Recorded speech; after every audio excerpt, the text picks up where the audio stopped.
نبی کریم صلی اللہ علیہ وسلم نے ارشاد فرمایا ہے، جس نے ایک روزہ جان بوجھ کر چھوڑا وہ زندگی بھر بھی روزے رکھتا رہے پھر بھی ایک چھوڑے ہوئے روزے کا ثواب نہیں پا سکتا۔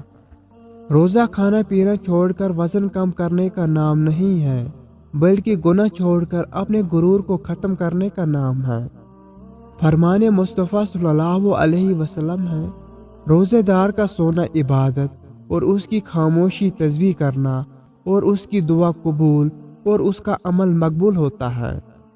نماز ادا نہ کرنے والا جنت کی ہر نعمت سے محروم رہتا ہے، کیونکہ نماز تو جنت میں داخلے کا پہلا قدم ہے۔ آنسوؤں کا جاری نہ ہونا دل کی سختی کی وجہ سے ہے۔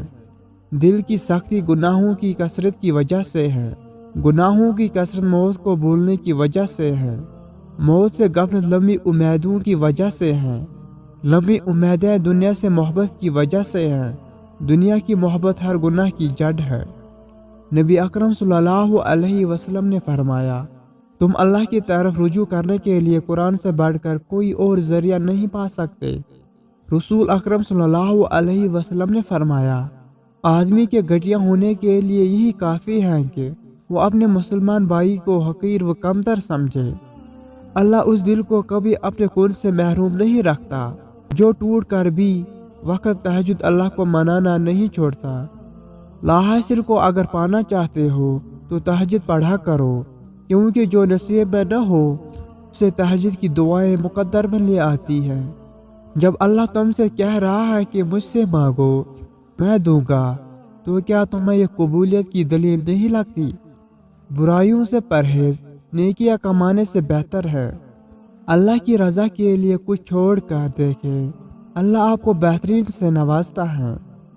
صدقہ فقیر کے سامنے عاجزی سے اور باادب پیش کرو، کیونکہ خوش دلی سے صدقہ دینا ہی قبولیت کا نشان ہے۔ انسان سختیاں برداشت کیے بغیر، کب سہے بغیر، تلخ طعنوں سے گزرے بغیر ایمان کی لذت کو چکھ ہی نہیں سکتا، اللہ کے قرب کو پا ہی نہیں سکتا۔